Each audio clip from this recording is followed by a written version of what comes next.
The following is a presentation of the Force Center podcast feed.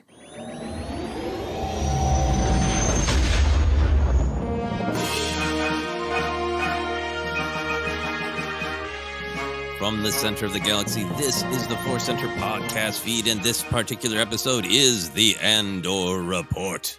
Boom, boom, boom, boom, boom, boom. Don't wear a brown suit. That was some great audio by Ken Napzok. I'm Joseph Scrimshaw. We have this fun tradition of these report shows. I like to say the name all dramatic, and then Ken provides some kind of music. And I think this is the first time that you maybe had kind of an electronic beat, and then you did some sampling of Cyril Karn. Yeah, that's right. Yeah, it's a very artistic piece of music. Please respect my artistic integrity on that music, please. Please. I do. I would like to hear Cyril Karn sampled in many pieces of music going forward. B2 Emo, too. This whole episode, whole show, it's really a competition to have the best dialogue that can be sampled in other music. Luthen, come on. Mothma, smile. Anyway, getting ahead of myself, we are excited to be here discussing episode 7 of Andor. The title is Announcement. It's directed by Benjamin Caron, or Caron. I apologize. I don't know the correct pronunciation. And written by Stephen Schiff, which for me is a fun and big deal. It's about 44 minutes of actual news story in this episode. We always like to set the scene of what the conditions were for us watching it. So, Ken, did you have a normal midnight ritual, and how did it go? Oh, man, that's a weighted question. Yes, I had my midnight ritual. I keep saying this because I just, it's that world where we want to preface things and make sure we acknowledge other people's existences. I think that's true and very important. I'm not even saying that cynically. We're blessed to be on the West Coast, to have a midnight drop. It's just become too late for me. And I don't know how to, and that's going to feed a lot of what I'm going to say here at the top of the show before we discuss all the things that I love in this episode. Man, I've been traveling. I've been this and that. I've been sounding exhausted on the show. And so life is great. Life is great for me right now. At 11:40, I was like, I could just wake up tomorrow and watch this, but I stuck through it, and I set the scene. That was the scene. Sweatpants and Andor. No, I totally understand. I love the midnight drop. I was lucky to be on the West Coast, and I love it when I have room in my life to really make it a ritual and stay up. And I still do that. But these last couple of weeks have been a little taxing. My wife has a dance rehearsal that she's at on Tuesday. And when my wife doesn't kind of come home at the normal hours, I just keep working. I was at my computer for 12 hours straight. And it's sort of this like long, endless work day, which I'm lucky to have work. We have the screeners for Tales of the Jedi, which we're very lucky to have as well. And we'll be talking about that. I watched all the Tales of the Jedi. It was in some ways a really great prep because there's been a lot of discussion about how Andor is different as a Star Wars show. I am all in for the Star Wars buffet where there should be different styles, different flavors, different dishes within Star Wars. And it was frankly fun. Like you're going to a great culinary neighborhood, in your hometown, and for dinner you have this, and then you go and have second dinner, and they're two different dishes, and you get to celebrate what is similar and what is different. So I kind of went into this already having a full Star Wars meal, and excited then for that different flavor. But awesome. A part of my ritual is also always like, do I wake my wife? Because she usually has gone to bed, and I'll have to ask her tomorrow. I think I might have woken her with a Yularen yell. And I really look forward to having to describe to her or maybe other people who are Star Wars fans, but not in the intense Star Wars bubble, who are like, it's the ISB. Where is the man with the mustache? Why are you excited for that incredibly brutal, cruel man? Why did you pump your fist and go, yay, for that vicious man's vicious speech of control, tyranny, and authoritarianism? Why did you yell for that? Well, let me take you back. So I was extremely excited for Yularen. I think I might have woken my wife with the old Yularen yell. Yularen yell sounds like a great Billy Idol song. Yeah, I had a similar reaction, but also like a great amount of disappointment in him as a human. I had a lot of disappointment. I'm so fascinated about him. We can talk about him more. If for anybody listening is, Lauren, what are you talking about? He is a character that was sort of a character was assigned to a person in the background of the meeting room in A New Hope. That person was also featured in the Clone Wars animated series at that time, working with our friends, the Jedi and the clones. And it's a fascinating case of us projecting positive things on Yularen because he's working with our friends. He's the hero. But he's always been a little bit of a control freak authoritarian, even in the Clone Wars episode. So it's fascinating how we can play with audience loyalty, just kind of based not necessarily on what the character does, but how we are positioned. Are we, the audience, in alignment with that character? Yeah, I'm staring across my studio here at an Admiral Yularen 3 3/4 Clone Wars figure, and I'm like, buddy, you could have been a contender. Now you're a villain.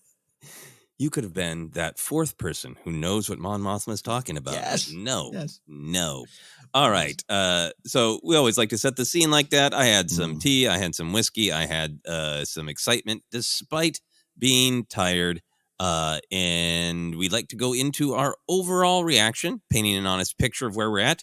Ken, you love this episode, like it, struggle with it. Where are you at? Yeah, so I honestly struggled a bit, and a lot of it is the setting, a lot of things around it. Now I'm going to pull apart that statement. There's some amazing things in here that I love, and I can't wait to discuss. And I've already we always do a second rewatch of the episode, but I had enough time on my hand, and I was like, oh, I'm going to watch it again, and that means there's a lot of wonderful things in here and some great scenes. I love it. I think I'm struggling slightly a little bit with this show isn't a slow burn. It's methodical, meaning it's very much doing its own thing in terms of style and presentation and writing compared to other Star Wars stories. But that's the style. The themes are all similar to every other show we've got to dive into. Every other show, every other movie we watch, every other book. The themes, it's Star Wars through and through. We've discussed that over and over again.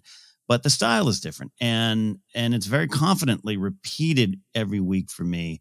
And I think this time around, when I say methodical, that means it stays within what it wants to do and it slowly moves through it. It's slow burn sounds too tantalizing for what this actually is at times to me. And my head kind of butt up against the show this week I just know what you're going to do. And it's all going to end with a scene that cuts off midway. And I'm going to have to wait till next week. And I'm grumpy and I want to go to bed.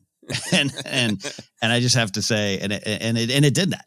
And I went to bed grumpy. Like I just want someone to take a blaster and start shooting up a room or something like that, which is why we watch things the second time around, why we make sure we don't run into a studio and do a reaction, because it would have been unnecessarily negative my first viewing. The second viewing has some of my favorite Mon Mothma stuff. Can't wait to talk about it. Has some amazing stuff with Andor, has some important stuff with Andor and what he experiences. We're going to go through it. And I really love Stephen Schiff's writing. Like, a lot of the scenes just sing, man. They just sing. So that's part of it. You want to set the honest tale. I went to bed going, I don't know if this is for me right now. And I woke up going, well, of course it is. Let's dive back in. Yeah, I totally understand all those things. I think that Andor has amazing writing. I think it has amazing acting, amazing cinematography. It feels fresh. That is the reason that all those reasons people are reacting to it so positively. But for myself, I feel like some of the slow burn has been a little too slow as I've watched. Like some scenes that are like, that's a rich, great scene, but did we need every one of those scenes in order to get to the moment of choice, right? Yeah. I think there's something structural, particularly about episodes 4 and 5. You could show me any individual scene and I'd be like, well, yeah, that's a great scene. That's great. But then that's always the question of, is it totally vital to the forward movement? And I think episode 4 and episode 5 were also sort of burdened with, in my opinion, we are told that the big choices, the big actions are going to happen 2 episodes from now in part 6. Yeah. You know, we're aware that that's where everything's going to come to a head. So even though I have loved every individual scene, sometimes I've been a little bit like, yeah, I might have liked this even more if it was released as a 2-hour movie and that was the arc and we're moving. So I kind of went into it with that, like, what's the pacing going to be like? I know I'm going to enjoy every individual scene. Yeah. But what's going to be the effect of the overall episode? And because I was going into it with that perspective, this was my favorite episode yet. Great. Because I think one of the big ideas that we'll dive into is this episode, like the title suggests, announcement, is a breaking open. It's a catharsis. Things that everybody kind of knew were gonna happen are exploding. Choices are being made, or choices are being really actively run away from. It was every major character's story felt like it was truly moving, rather than we're checking in with our characters so that they can tell us that something's going to happen 2 episodes from now. Things were happening in this episode. Choices were being made, and it made it really electrifying for me. Mm-hmm. Oh, sorry, I cut you off. Oh, no. There was a very like I was from a judge on high. Mm-hmm. Yes. No. I really am going to feed off your energy there and love this. And again, shouting out Stephen Schiff as a writer. I think, especially on second viewing for me, there was a little bit of what you're talking about, where particularly with like Andor. First of all, love Diego Luna, love the character, love this show. There's been a few times I want to just slap him upside the head and just go, do you get it? Do you get it? And he's going to have to get it, right? Like, yeah. He made some choices, and now you can't run. We're going to talk about those big themes. Stuff with Mothma, where I'm a big fan of Mothma as a character, and I felt sometimes like, why does she seem to be behind the 8 ball? Why does she seem to be we can't do this? And get a little bit more of her insight, get a little bit more of the mask she has to wear, and a little more of the state. I was really, really just soaking up her scenes here, and have loved the stuff they've done so far. Again, I think that comes up a lot. Like I'm with you. Every individual scene hits. Collectively, sometimes it drags. So all that aside, yeah, I really agree with you. And when this episode's placed against all 12, when we're finally done, I think it will be even more important to the characters and what they're doing going forward. Yeah, this is kind of a little bit of a point of no return for a lot of the characters. So Stephen Schiff, a writer-producer from the show The Americans. The Americans is one of my very favorite shows. If anybody's interested in checking it out, it is a very intense show. There's some stuff that's hard. There's some stuff that's hard, in particular in the pilot. To me, it's got a little bit of pilotitis where it wants to show how intense it's going to be. So with that said, those caveats, I highly recommend The Americans. When casting was announced, we talked about The Americans and being like, this could be like The Americans, but Star Wars. Because The Americans is set in the 80s. It's a family, a man and a woman who form a family, actually have children to, this is just the pilot, to hide the fact that they are Russian agents. And everything is about this intense combination of the deeply personal, the intimate, the day-to-day relationships, while also trying to hold on to this ideology that they're supposed to be pursuing without having been in Russia for decades. Right. And so I'd always been like, that Cassian's a rebel spy. That's the kind of, wouldn't that be different and fun for Star Wars? And then it was announced that Stephen Schiff was the showrunner of Andor. It would appear from some of the interviews that he did develop it, that there was some, at least from the Tony Gilroy interviews that popped up some places, that Lucasfilm wasn't exactly sure if this was the right take. And then Tony Gilroy, grabbed the ball and ran. So rambling about this, partially just to suggest The Americans, if that sounds good to people, and also to just be really, really excited for Stephen Schiff. And I feel like those the Americans TV show sensibilities were in this episode, where everybody was dealing with these deeply personal, intimate scenes with just the cloud of what is your ideology and what are you willing to do for it, haunting every interpersonal, intimate interaction. Yeah, big thing about those masks, right? The masks we wear all through it. Yeah. All through it. Yeah. And then the final thing for me, and I know this is a big discussion for lots of people, is kind of what makes something Star Wars, right? And for me, I've really been enjoying Andor because, I guess not because, an observation about Andor. Andor has had less of the surface level trappings of Star Wars, but is extremely heavy on the deep moral, philosophical, thematic underpinnings of Star Wars. And this episode had a little bit more balance to me. It still had a ton of those deep moral underpinnings of Star Wars, but a little bit more surface level of Star Wars came back in. And I don't mean surface level in a dismissive way. Right. The aesthetic, the style of seeing clone troopers, of seeing shore troopers, of reconnecting with a character like Yularen, of having Palpatine mentioned multiple times. There's a little bit of that. Look, I physically recognize names and people and armor, right? That physically, literally, like, yes, this literally looks like the universe. But also, like, the aesthetic isn't just like scrape it off and it doesn't matter. The aesthetic is part of what gives it meaning and feeling Palpatine's shadow over everything. If you can watch this and have no idea or ever look into who Wolf Yularen is, but if you do know, it's a fascinating story. And so, like, more of the trappings of Star Wars, the aesthetic, the lore coming into this episode does make it even richer for me. Yeah, no, there was, especially at the end where you got shore troopers, KX series droids. We'll talk about that and what that might mean, all that kind of stuff. But when you finally get a mouse droid in it, like you're doing something a little different in this episode. And I agree with you. And I don't know if this is too harsh for anyone. Andor's not doing anything new at all in terms of themes. It's not. It's connecting with every other aspect, from Forces of Destiny to coloring books to this. It's presented in different style, like we said. That's what's probably could be considered new. But every week I don't find myself going, wow, I never thought of that perspective before. No, it's in line with everything that's come before it. But I think I've missed that too. I will admit, because when Clay is doing the walk, and she's got a powerful walk, she's got a great stride, and she's walking through and she passed stormtroopers. I actually did this. I went, stormtroopers. I shouldn't be saying that. I shouldn't be saying that about those monsters. But I had that reaction, so it was kind of fun. The mentions of Palpatine were kind of funny. It's like, what? They're going heavy on Palpatine. It was 2, but they're going heavy on Palpatine mentions today. I think it was 3. 3?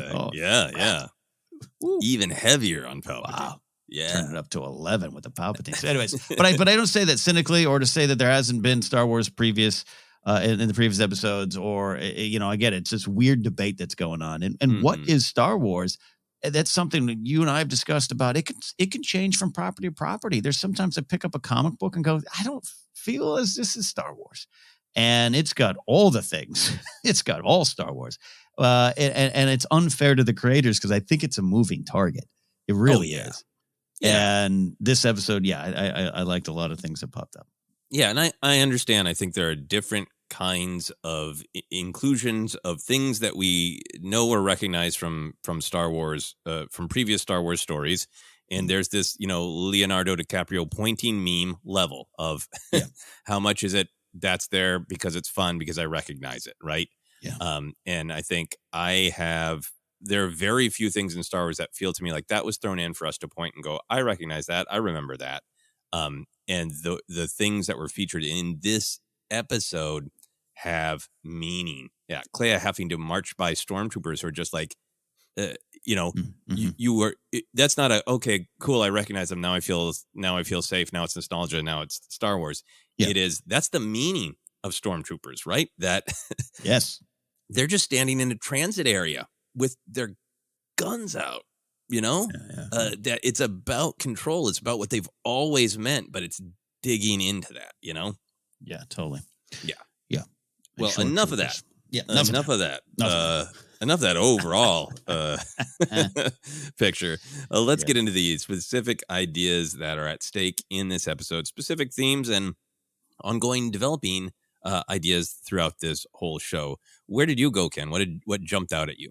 Yeah, we talked a lot about the masks we wear. I think there's time to stay, time to stand. The big one might be for Cassian, you can't run. But the thing that jumped out more than anything is this rules and regulations and everyone's relationship to them. And you have the Empire's rules, and their rules are now changing, getting stronger, going even more far-reaching than they were before. So you have that. You have the rules of revolution and rebellion, and how that maybe butts up against the rules of society. You got Cyril and his mom. She's talking about how to dress and present yourself, and which is interesting because he has showing this splash of individuality, but also he has this clear love of rules that I really actually liked his scene. We'll talk more about it, but when he's like kind of like stating this cold, distant kind of belief in the rules, and you're like, well, okay, yeah, I get his point there, but like his relationship to those rules is so toxic. It's so troubling. And then just the rules used as tools was big for me. The Empire, especially Yularen's speech, man, that is an entire speech that could be titled the tools of rules, or the rules that are tools, whatever you want to say there. His TED Talk. Really, and everyone just pushing the rules away, changing the rules. Karn, again, I believe we have laws for a reason. Deidre, by the way, we'll talk about how I'm absolutely rooting for an Imperial, and she's pushing past the Imperial rules. All those kind of things just kept popping up for me. Yeah, no, absolutely. I think for me, some of that rule stuff was really tied into this. The way that I've been processing this show is that balance of the personal and the ideological, right? Mm-hmm. How much are the characters just all in on an ideology because they truly believe it, because the ideology will get them personally what they want? How are characters really invested in the other people in their life, but aren't willing to transform that passion into ideology? We talked a lot about with Nemec, who had just this clear understanding of this is literally happening to real people and people we care about, and so it needs to transfer into this set of ideals, right? And in contrast to the Imperials' rigid rules, that there's so much in Star Wars about the organic and the flowing versus the rigid and cold and controlling, and that continues to really be explored in Andor and visualized almost like an Office Space level joke with Karn's new job at the Bureau of Standards, Sure. But I thought this episode was drilling down on that in particular. There was a line from the new character we meet, Mothma's old friend, the banker Tay, where Tay is saying at that great party as the camera is lingering and looking through a screen when Mothma's going to ask something of him, and he's like, is this personal or political? And to me, that's kind of like a theme statement of the episode, right? Yeah. We see it in lots of different characters that you were talking about. Cyril seems motivated. He has this ideology and he's kind of clinging to it, but everything we're seeing is that it's very personally motivated. He has an awful, controlling parental figure who makes him feel less than, who makes him feel like he has no control over his own identity. The tailoring thing is like a funny joke, but like my heart breaks for him because it's him trying to take control of himself and his identity, right? I want to present myself this way, I think it's like in real life, certainly people do that with clothes, but I think about like that with like haircuts in parents, right? Of people wanting to be, my hair is going to be this way because it's what the thing on my body that I can control. And she's even tried to take that from him. So he's coming from this very personal place that is, as a person, he has every right to seize his own individual power and control over his own fate and destiny. But he's buying into this ideology of control and authority, and I must control other people. It's a total cycle of control, So it slips from the personal to the ideological. Absolutely caught in a cycle that his mother's instilled into him. Frightening. Yeah, and then I feel like we don't know the whole story of Dedra Meero yet. It's really fun to watch. We are rooting for her. I thought, like, the fact that we started that ISB scene with Yularen's great Imperial rant of total control, literally being aware of, yes, we are closing the fist tighter. We started with shots of her putting on the ISB uniform, right? Yeah. Which to me kind of said, like, remember, that uniform isn't necessarily who she is. She is putting on this symbol of this ideology, and we don't truly know who she is under that cold, blaring white Imperial uniform, right? Yeah. And there's these tantalizing hints that she has such a better understanding of the rebel perspective. She has an intuitive understanding of the underdog, which to me just makes it really fascinating of we don't know quite yet what is motivating her. Is it something personal like Cyril, where she needs to succeed at this job to validate herself? Is it just job security? Is it just being aware of being trapped in the Imperial machine and you either succeed or get crushed? You know, I'm fascinated by the mystery of what Dedra Miro's personal relationship is, because she has a better handle on how the two ideologies of rebellion and tyranny are interlocking and responding to one another.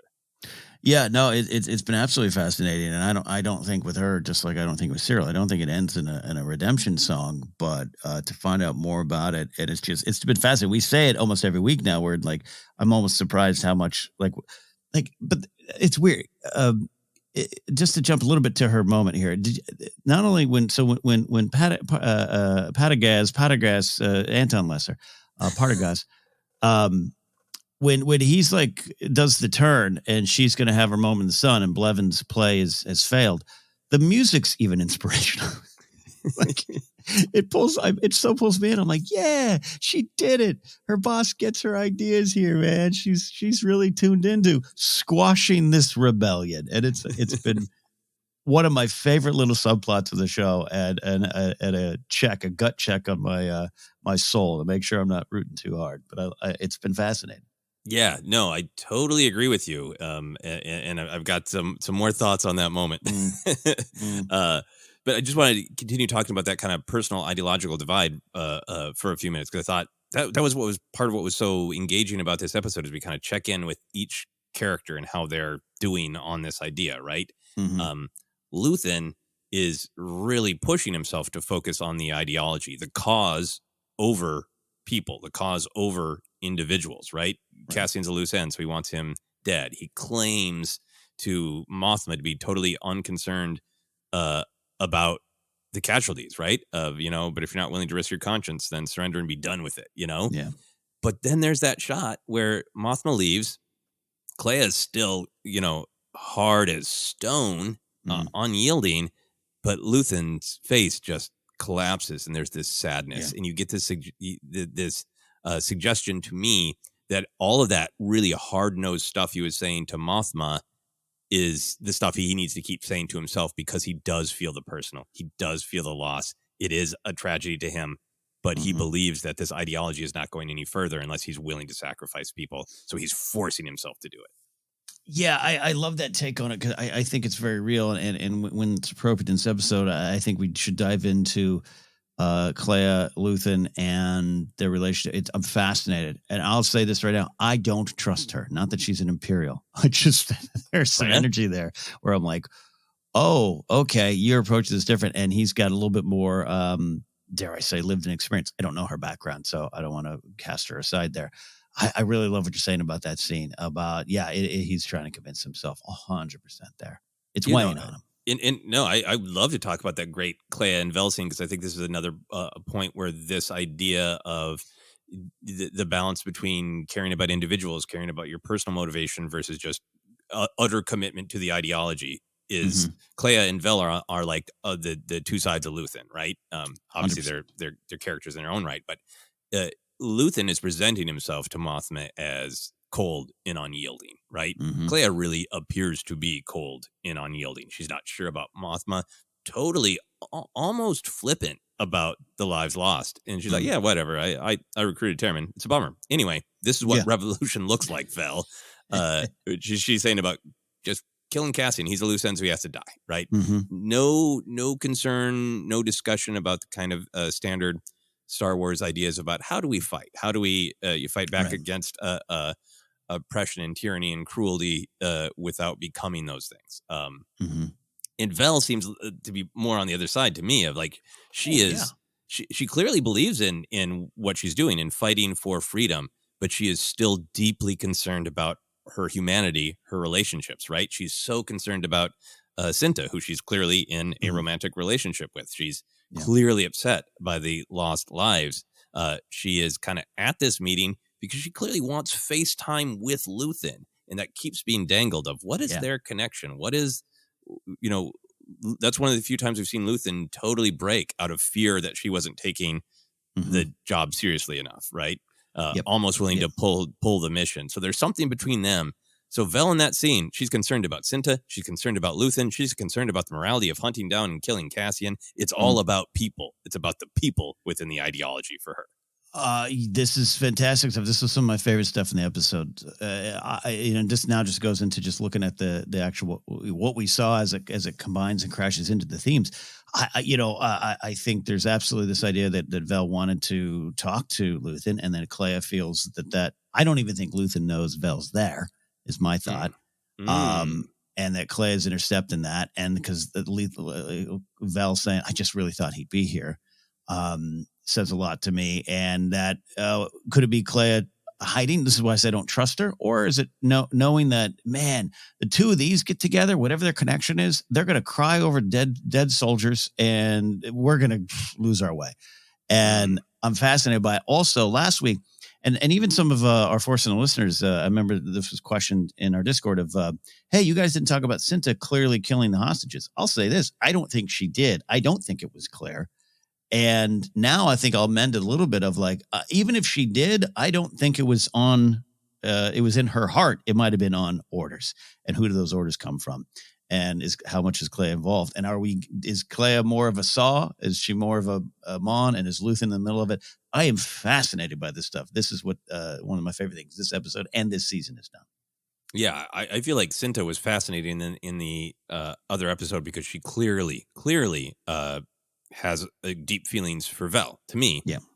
But also has sort of clarity of, but we're committed now. We've agreed to do this, and we got to do it. And we're not questioning it. We're moving forward. So that raises a really interesting question. I don't think there's anything that was on screen that, to me, says yes or no, that tells us the fate of the hostages. It might be a kind of a crucial moment to understanding who Cinta is and where she lands in this spectrum of needing to be committed to the ideology, but still needing to keep those personal connections that make the ideology worthwhile.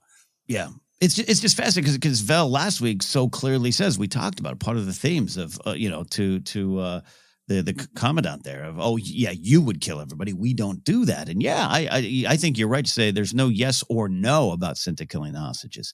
It's very open-ended, and you don't see, and there's good evidence that she did, and I would maybe submit some evidence that she didn't. But I think this week makes me think even more that, yes, she's doing what she was told to do. She's doing the plan, and what that could possibly do to Luthen or do to Val or whatnot. And then to get these marching orders of, hey, Clem is actually this dude, and go kill him. And is that done is that something Luthen would want done? Or is Clay doing that to protect Luthen? Because he already said, there's a loose end. I messed up. It's really fascinating because I wanted this series to do what it is doing, analyzing the formation of the rebellion and how so many different perspectives and ideologies have got to come together under one banner. And this is some of the best stuff. Yeah. And you can't just send a holo, right? You can't just send whatever the Star Wars version is of a big Facebook invite of hey, anybody want to get together and rebel against the Empire, right? You have to, and I think I love what's going on with Mothma in this episode from a couple perspectives, but I highlighted that line from her friend Tay, is this personal and political?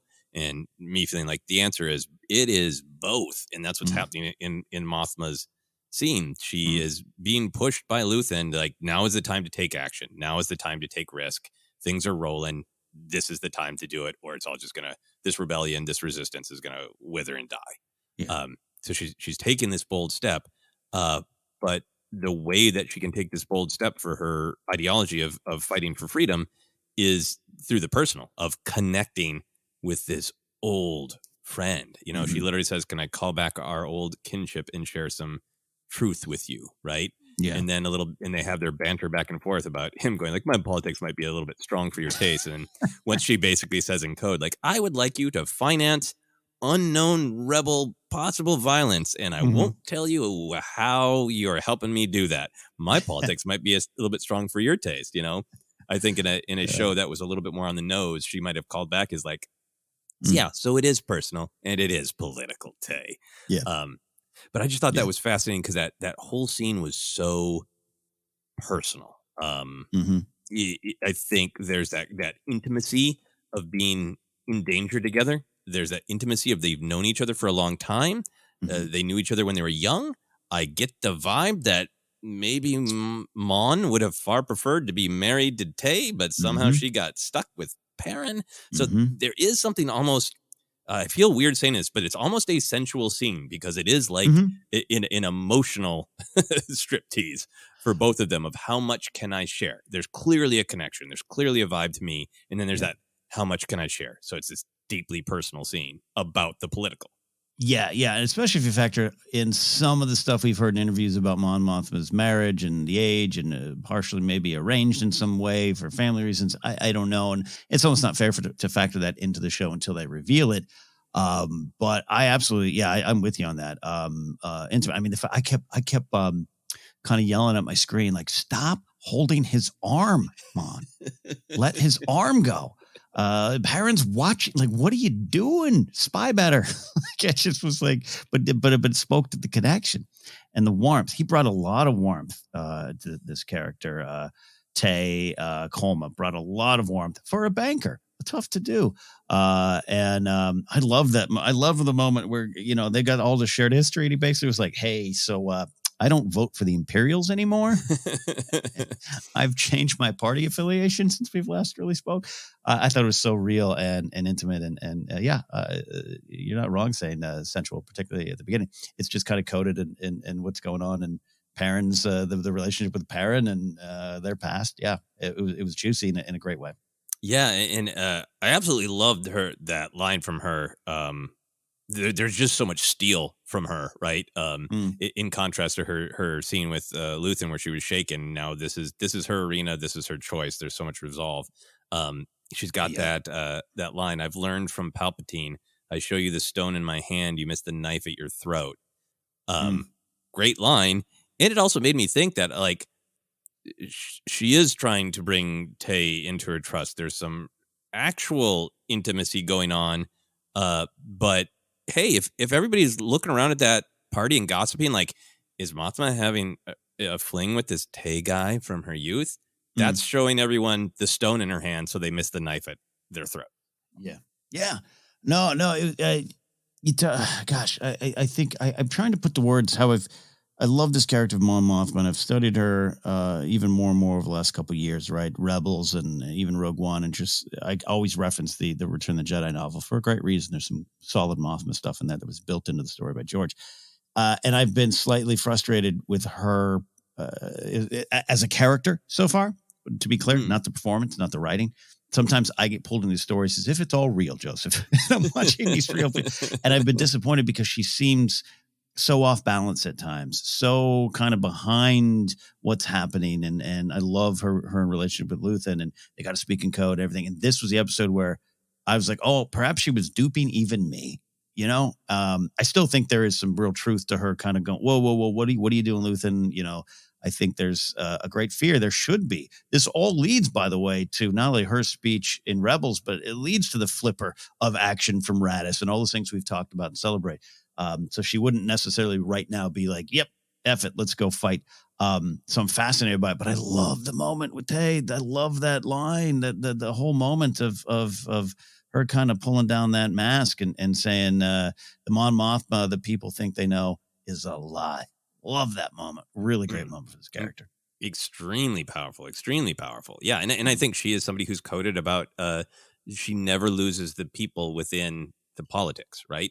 Yes. That's what she says to him. She says people will suffer, right? And I think this is her journey of like, she is incredibly strong and she is willing to take risks. It just actually gives her pain and worry to put real people at risk, So then I think to sort of wrap up this, the balance of the personal and the ideological, the political, our actual title character, old Cassian, right? Yeah. I feel like this episode made it even more clear that he is somebody who is deeply motivated by relationships and actively trying so hard to stay away from the political and the ideological. And they just keep overlapping in ways that he can't control. This episode, some of the most powerful stuff was just seeing the huge amount of love that he has for Marva and B2 Emo. People already, commenting on the petting and just beautiful. He's almost like a child in a heartbreaking way, right? Of like, we can make this right. what do we need but the three of us, right? Yeah. The stuff where that moment where he calls her Ma, it's just so powerful. He goes to see Bix, and everything for him is trying to rekindle the past, right? Of a relationship. It's all about connection to her, right? Yeah. And Marva and Bix, I think, have both accepted, like, we can't, this isn't just personal. This isn't just about our relationships. Our relationships are caught up in this war that's coming, that's going on, that we can't get away from, Mm-hmm. No, you're absolutely right. And it's been this thing with Andor, the character of Andor in the show. He's been very reactive to things around him, often kind of, I don't want to say floating to the scenes, like that sounds like an insult, but you know what I mean? There's a lot of things going on around him. Mm-hmm. And there's been choices he's made for money, choices he's made out of fear. I think we've all kind of been waiting for him to just get it, because we know he does. And that's part of the joy of the series for me. It's what's it going to take. And you're so right, from the knock, the old relationship knock with Bix, like ding, ding, ding, ding, ding, ding. Remember when I used to do this? Different times. Like it did seem like Cassian's booty call knock, to be perfectly honest. Yes, it did. Yeah. And the show deals with that honestly. And her kind of saying, like, as she's sitting there literally battered and bruised. And I really love the moment of him kind of like, hey, I'm here, and she's just like, basically saying, you don't get it, man. And people don't like you here. They feel that you have some loyalty from some people, I'm sure, but they blame you for this, right or wrong. Pretty powerful statement. About what your actions will do, and what the effect of them, both good and bad. Because now he's done two things: the killing of the corpos, a situation he was not did not put himself in, by the way, but it happens. And then now his part of this terror attack that's going across the galaxy, and he's like, no, it's just a robbery. It's just a robbery. Fascinated by him just kind of continuing to react to everything going on around him. But I think after this episode, he's learned the lesson. It's like a good song from the Birds. There is a time to stay, a time to stand. Also, you just can't run, and it found him. And you're so right. The relationships are strong. The relationships are real, but you can't separate them at some point. Yeah. And I really, really appreciated getting some clarity on Clem, his, adoptive father. Mm-hmm. We heard that he was hanged in Rick's Road. And the dialogue there, if anybody's watched it fast, I really encourage, watching it closely with even with subtitles. Clem, when those clone troopers are marching down the street, says to young Cassian, this is not our fight. They just want to plant their flag and leave. So Clem is trying to teach his young child, don't get caught up in the ideology, just survive, right? Mm-hmm. And then Clem, it would appear, died for someone else's thrown rock, right? He's trying to stop other people from getting involved. It gets caught in the middle, and then it dies for it. And that's, without the death, that is exactly what happens to Cassian on his, beach party planet, on spring break planet, right? He's just walking down the street, and he's in the wrong place at the wrong time, probably the wrong class of person. Mm-hmm. There's definitely, I think, some of that stuff going on. And, just blamed by Shore Trooper the same way it would appear the clone troopers blamed Clem. And then there's a literal play on words with hanging too, where the KX security droid interprets the Shore Trooper literally of, hang on to him. Hang him. And there's some comedy to it. There's some fun, bizarre vibes because of the beach party planet in the music. But I feel like there was a picture where it became more clear, like that Cassian internalized the lesson from his father. Don't get involved. Clem just looked like he was involved, and he died. And Andor was so distraught, he attacked those clone troopers, went to prison, right? He's learned his lesson. The Empire is awful, but just, poke them, irritate them, whatever, get what you need, but just survive, just family, just people. Don't get involved in the big picture. And you're right. He can't escape it. Even, talk more about Marva's amazing scene. But even the fact that he's like, I agreed to do a heist, a robbery for money. And now that has become ideological to the point where my, mercenary action for the survival of myself and my loved ones is the thing that is inspiring my mom to join the ideological fight. He can't escape even his own actions in the way they're interpreted into ideology. It was some I guess I'll say unintentional comedy, but it was funny in a way. It's just like, again, trying to get Cassian to get clued into this. You're so right. Just this accidental hero, right? It's the life of Brian. He's in Monty Python's Life of Brian. I'm not the Messiah. No, Messiah. I really love that moment. But also, a lot of folks in discussing Andor, we always go to that Rogue One line. I've been in the fight since I was 6 years old, and trying to find out where that aligns, right, with the series. I think you have to look for the emotional canon more than the timeline canon. And I just think we're heading to a point where he's going to look back, including stuff Marva said about what happened on Kaldani, Kenari, excuse me, so many different Aldani, Kenari. That I think that's maybe a realization, right? That he didn't always live with that. He just looks back and goes, this fight was always there. That tragic moment with Clem, the looks they share, it's so clear, you just put the flag up and we got nothing to do with this. And you all have something to do with this simply because you're there. And for Clem to die, it's tragic because he dies not for his own actions in a way. But again, that's the lesson. And I love that. I really do love. They travel to Ibiza, basically. He's trying to take a vacation, and you're wrong place, wrong time. Perhaps I think it's pretty clear that you look the wrong type as well. Wrong accent, maybe. Wrong accent. Everything about you is wrong for here, even though you belong here because you paid your way here, and you're allowed to exist here. I think it's all leading to this kind of revelation for him that I've been in the fight longer than I realized since I was 6 or whatever happened on Kenari.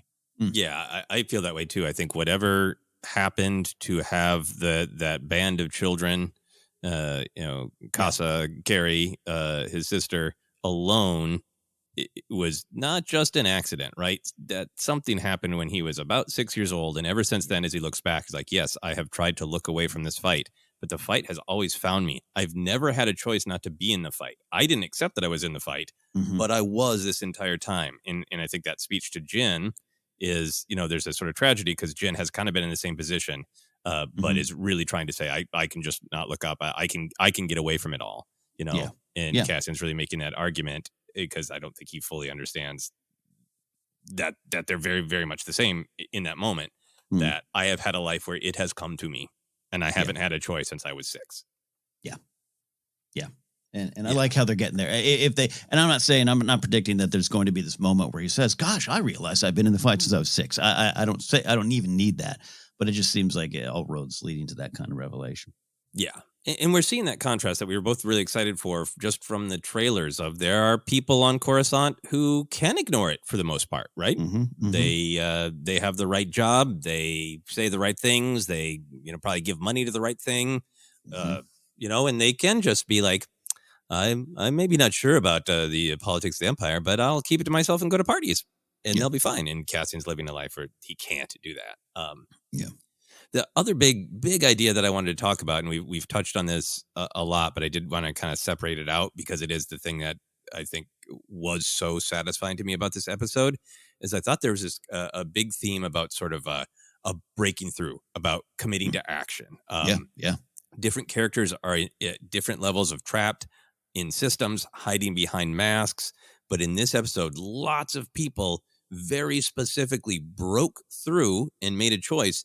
And then some other people kind of can't yet. I feel like Cassian is still trapped, like we've been talking about, and I feel like the bookends of the episode are Cyril still being trapped. And looking up for hope and for escape from the machinery. I kind of feel like it's set up by the title, by announcement. Dead Ramiro's like, this was not a robbery. Well, what would you call it? An announcement, right? It's like. Everybody knows there's been a little bit of insurgency, but this is allowed. This is to, raise fingers to the authority of the Empire. And the Empire knows it. And it starts with the Empire breaking free, right? Of like, yeah, we've wanted to crack down for a long time. And Yularen basically knows it. He basically says, we've been waiting to bring the mega hammer down. And the actual quote is, we've been prepared to be here this morning and know the only question we need to answer is how tight to close our fist. Right. That is a breaking free. And then is this show has done again and again, not just making it, they're the bad guys because they are, but saying exactly what they're doing, cracking down on local custom festivals, traditions, a legislation package of bills and amendments that will free our hands in all matters of surveillance, search, and seizure. It's control. It's taking liberty away. But it is also kind of thrilling to watch because it's like, all right, breaking through. You've given us permission, Luthen. The chains are off. Let's go. Yeah, it's happening everywhere is a great line. Ferrix has been hiding long enough. Luthen just kind of saying, we can't hide forever. I think you're right. Break on through to the other side. And I kind of like, I don't know even how you felt about when Luthen's kind of saying, hey, good. He's not saying good, people are going to die on our side. He's just like, good, like we're here. The choices have been made or have to be made.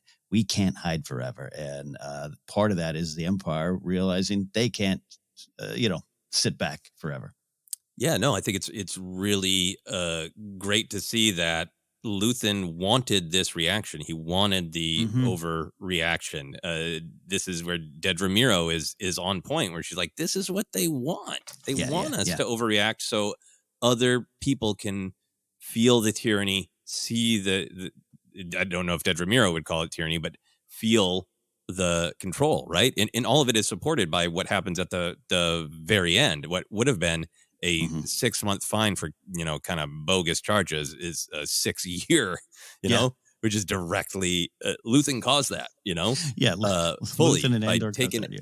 Yeah. Luthen got Andor 6 years in prison. And that one of my favorite lines is, Mothma in Luthen's conversation where he's, offering her the Powan War Club again and saying, has anyone ever made a weapon that wasn't used? Right. And I think Luthen, to me, has this picture of he is breaking out, but it is heartbreaking for him, right? Of like, we're slowly being choked. We're going to have to fight eventually. So why not now? Yeah, no, I'm fascinated by that. But, again, in an episode where like Cassian, takes his credits and runs off to the beach and realizes there's, you can't, there's nowhere you can go. There's nowhere that's far enough. It's going to be there. The flip side of that is Luthen kind of going, great. I hope you all realize there's nowhere you can go. And this is what we've done. Yep. He's getting the Empire to announce themselves. And I feel like this theme continues. We talked a little bit about Mothma and just the power of kind of seeing her mask and having her own her mask. When they're still having a more casual conversation, and Taya saying, I stay back on Chandrilla mostly. I couldn't live the way you do. Coruscant, no escape. He literally says. And then later in their conversation, he's afraid that he's offended her, and Mothma says, no, you've set me free. Like, it is, depicted to us as a breaking free for Mothma. She's still in this mask. She still has to pretend. She still has to smile. She still has to show the stone so nobody sees the knife. But it is a moment of action for her. It is a stepping forward and a breaking free, even a little bit. Yeah, everyone, including the Empire, putting down their masks in this episode, right? But, we always had the conversation about what is Palpatine's true face. It is the ugly one, and the Empire's revealing theirs. No hiding behind policies and procedures. And the flip side is what you're talking about with Mothma and everyone on that side. Love it. Yeah, and to go back to Dedra Meero, I think this is part of what you're responding to. I think she is coded as a perspective character, and she is the one she's a bit of an underdog at that in the ISB. She's the one who knows the truth, that we, the audience, know the truth. And like, she's right. And all those things make us kind of root for her. But this episode was extra powerful because in that rigid ISB meeting with the backstabbing and the incompetence and everybody just trying to please Daddy Partagaz, right? Did I do it right? Well, is he going to give me a treat or is he going to swap me on the nose? Is the entire vibe. And she breaks out of that and has that like, you bleeping bleepers, I'm right. I understand this, and I'm yelling it, right? When she explodes and goes, do you really think the rebels care about the lines we draw on maps? Right? She's pushing back against the rigidity and the fear and the control, even within that ISB meeting. So it's another explosion of release. Yeah, man, I've never been so conflicted on a character. It's been years since Star Wars, because there's just so much. I was just thinking while you're talking too. It's like she's one of the only women in that room, right? There's, maybe she's the only one. I'm trying to remember the scene, the details. I didn't freeze frame it. There's so much stuff going on there. Anyways, continue. I love this. Yeah, and she brought in to be a blunt tool, and kind of by Partagaz going like, why don't you stay a blunt tool unless you really got what it takes? And this is the episode where she takes the risk and says, I know what's going on better than anybody else. Yeah. Really, really powerful stuff. I think it's powerful that Dedra Meero has a line that's very similar to Luthen about their structures. Luthen says he's built the Rebel network and says to Mothma, it grows or it dies. And one of the things that Dedra Meero says in her risky outburst is systems either change or die. So it's great. The people who are kind of on the money about the way these systems need to be built, the way the ideology needs to be activated, are kind of on the same page about it about this announcement, this growth, this catharsis, this life. It's got to go. It's got to evolve. It's got to move. Which is fascinating. So Marva also, right? That's another explosion of a choice, right? She can't let it go anymore.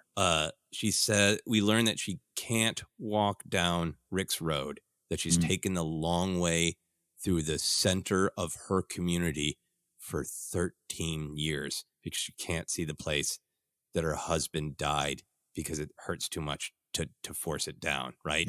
And to have that explosion of, it's probably doomed, I'm too old, and I don't care anymore, I walk down Rick's Road, right?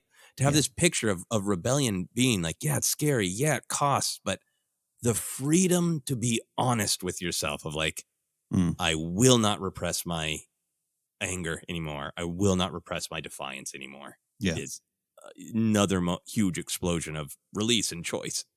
The put on my best coat and walk through the center of town was pretty powerful. Love that. Love the exchange. You can't beat them, Marva. Not if I run away. And some of her final words to him in this episode of, you'll see. Love everything about it. Their relationship is pretty fascinating. Would love to know more of the story at some point, some supplemental material. Maybe we'll get it. But big moment, powerful moment, and that final shot of her grabbing the blaster, putting it aside. And knowing that, she's putting herself in a horrible danger. And we already talked about it, but I think for me, the picture of Cassian, all of these characters having some amount of breakthrough, right? Luthen got his revolution, got the Empire to crack down. The Empire's happy to be open. Mothma's, taken action. Mira's taken action. Marva's taken action. And Cassian thinks he can go find somewhere warm and easy and is immediately arrested. Yes, literally. Sandals. By the way, gentlemen, don't wear sandals in public. That's a Ken Napzok fashion faux pas. I saw someone tweet about, it wasn't a smash cut from Marva to the beach. There was the stuff in the middle with the Imperials, but it emotionally felt like, I'm coming back. Of course you are. Then all of a sudden, birds, beach, paradise, sex, drugs, rock and roll. It was all there. And it's like none of it's going to keep you. You could smash cut right from him saying to Marva, we'll find a place they haven't ruined yet, to being actively choked on a beach. Yes. Yeah. And then I think, in some ways, I think for me, the episode might have ended a little bit more powerfully to end on the 6 years and that cliffhanger of, what's going to happen with Cassian. And this is a direct result of what Cassian helped Luthen do. But I do think it is powerful that the episode begins and ends with Cyril literally looking up toward release or escape from the stifling conditions he constantly finds himself in. And I think for me, it's one of those endings that like, I want more story. And it feels a little sudden, But when I process it on a real thematic level, this episode is about the characters who can start to break through and make choices, and the characters who are still stuck. And we begin and end with Cyril being stuck. Yeah, no, and again, I mentioned up top, like I just kind of there's going to be some weird shoe drop ending that just and that's a little cynical on my part, but I really think you're right, and I view Cyril as a little bit of a dangerous cage line at this point, and I don't want him out. By the way, him getting offered that job in that empty cubicle is absolutely a horror show. That's the oh my God, just kill my soul. I'll never work a 9 to 5 again. That broke my soul. I was almost rooting for him in that moment. But I think you're right. Cage line to me. Yeah, data entry about fuel purity. God. Yep. Nope. Yep. Nope. Extremely painful. Extremely painful. Nope. Yeah. Yep. And just another. I would love for poor Nemec to have survived and written about that in his manifesto, right? About all the ways the Empire controls you, and like, there's that sense of like, oh yeah, I mean, it is good to watch over standards, right? I mean, to make sure that things are safe for society. But you get the sense that like Palpatine's like, how can I spread extra misery? Let's make them go over the data 17 times. Yeah, well, and let's put them in soulless cubicles, and I will feed off their suffering. It's like, yeah. But you know what I love about it too, and we can talk about it maybe in connections. It's not explicitly stated at all. But this thing that you and I've talked about that we kind of liked. That was it an Alphabet Squadron of just the Emperor wants to look if you fudge a form on your taxes. He wants to know if you have that slippery slope in your morality. And so I thought of this the entire time. I'm like, what are they tracking? Yep. Who's going to fudge those fuel purity numbers? Because he's got them then. All right. Any other big thematic thoughts before we take a quick break? No, man. We hit them all. Love it. Great quotes. A lot of stuff. Turning back would be impossible. One of my favorite quotes as well from Luthen. Love it all. Breaking out an announcement. That's what's all there. Yeah. Really enjoyed it. Can't wait to revisit this episode and see how it plunges into the next episodes. But for now, we're going to take a quick break, and we'll be back with some discussion of canon moments, action moments, comedy moments, all that stuff in just a moment.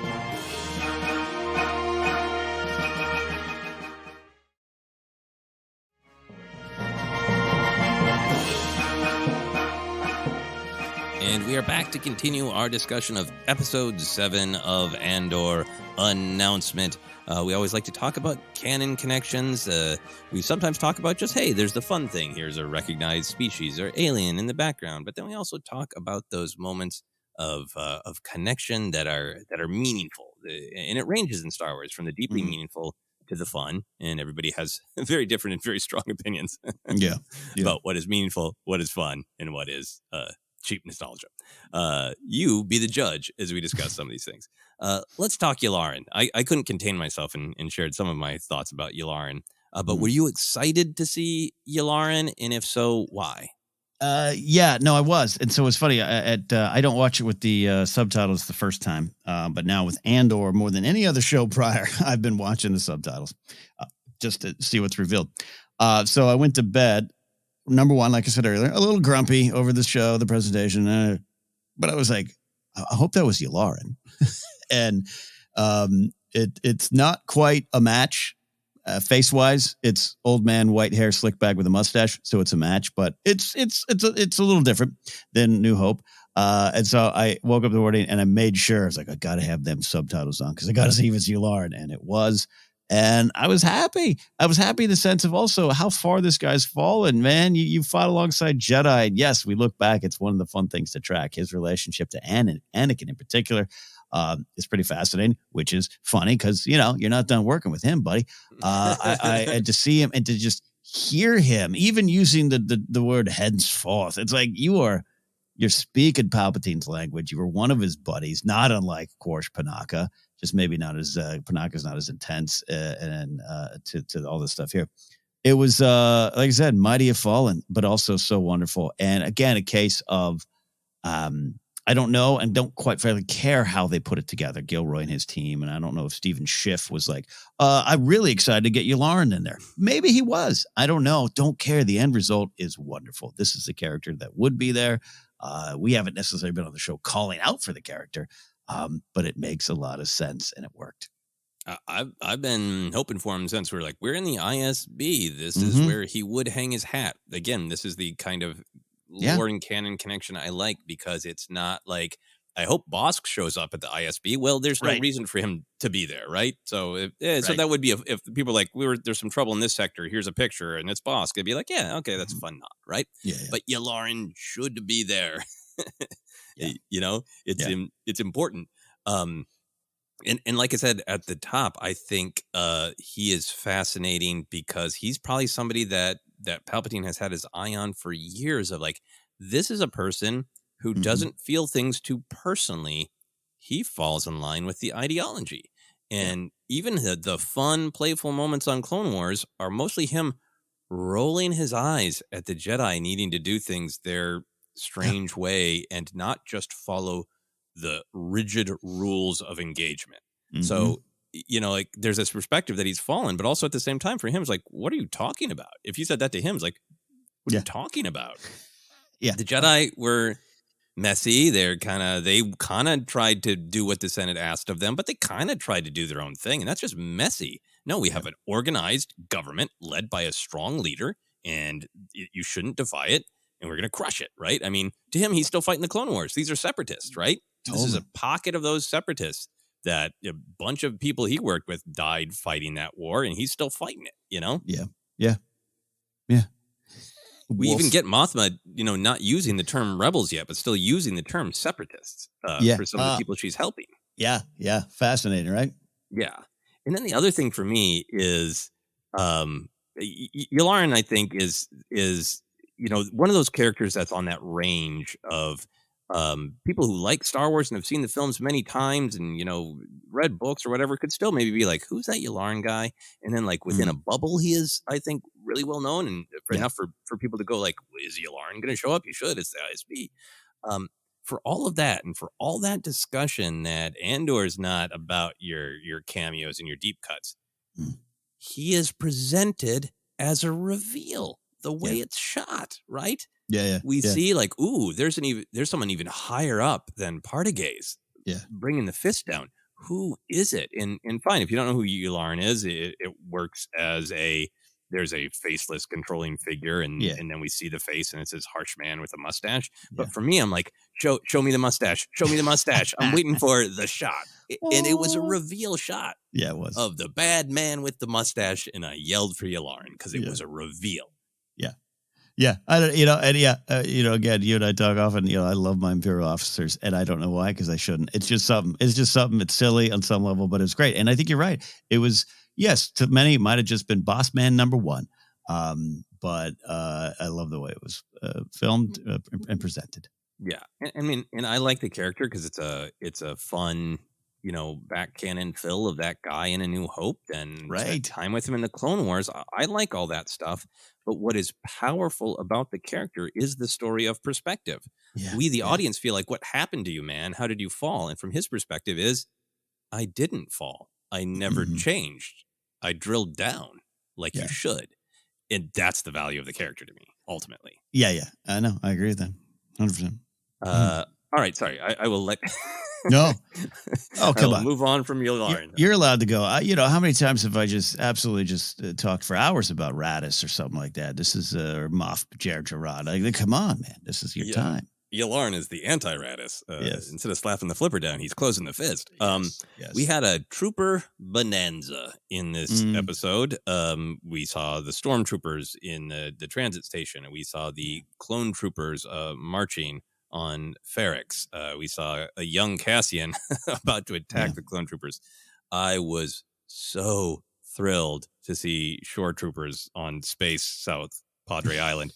That was quality time with shore troopers, and then a real effective emotional use of the KX series Enforcer droids. That was terrifying. And how could it not be teasing the audience with the relationship between Cassian and K2SO to see a character that has been, we understand they're Enforcer droids, but we met them as a friend.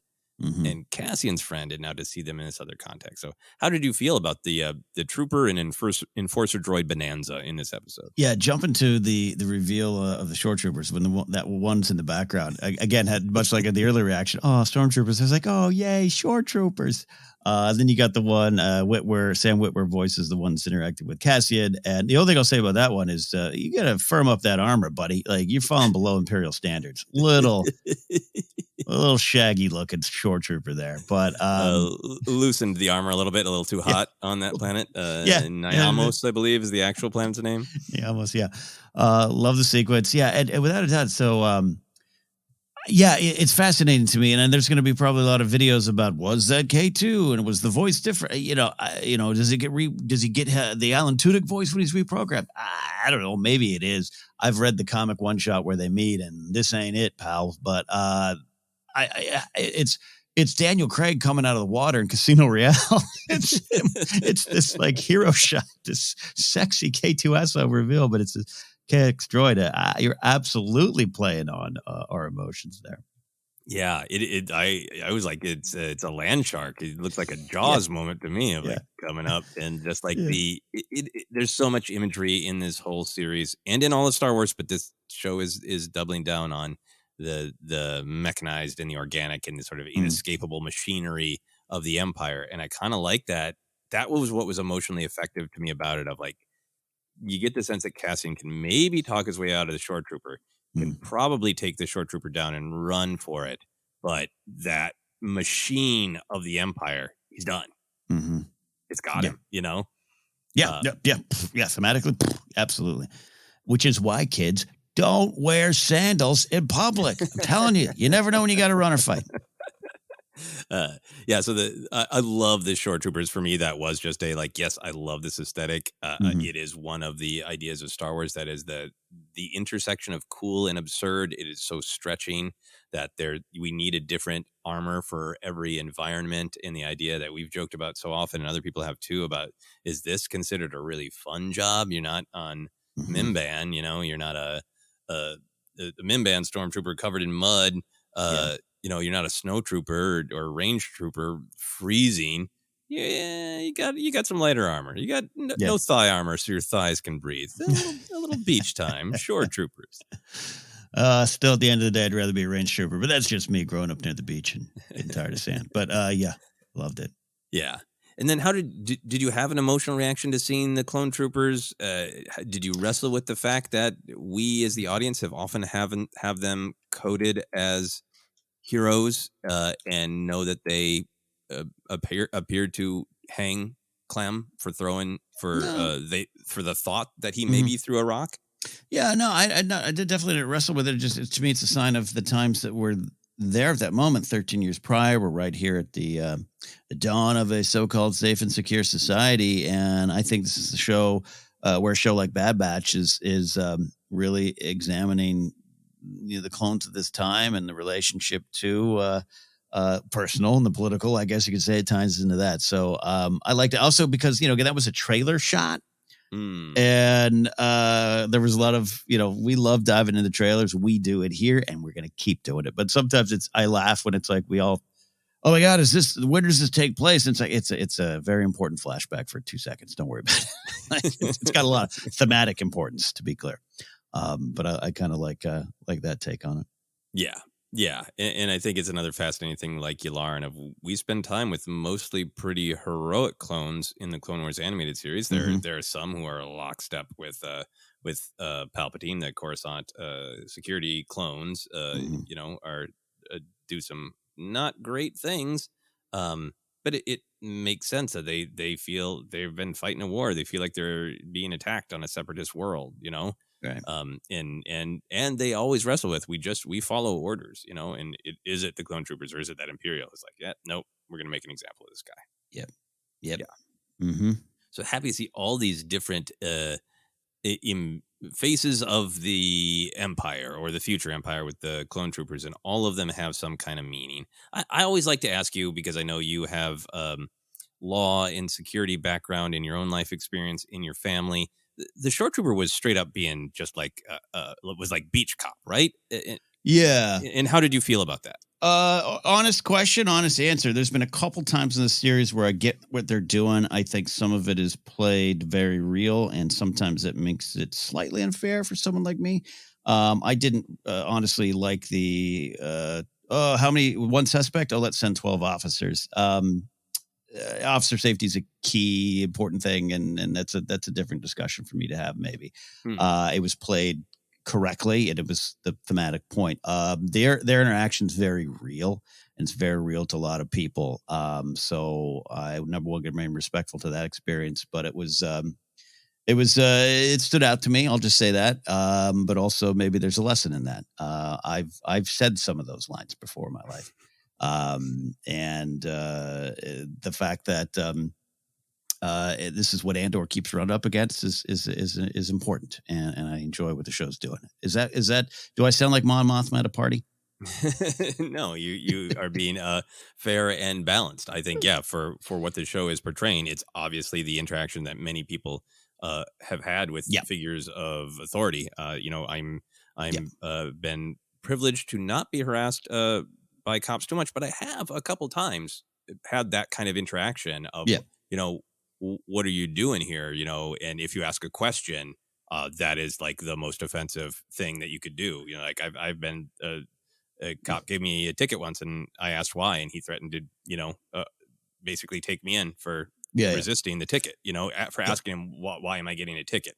And I'm not painting a broad brush. I'm just saying, like, even for myself, who does not have to deal with a lot of things that many other people do, that living in a society where some figures of authority abuse it is powerful. No, it's I've talked before here, even on this show here, of hardening of the hearts of the people in those positions. So you might think you're doing the job that has a saying on the side of your vehicle, but you're not necessarily living up to those standards on the side of that vehicle. You know what I mean?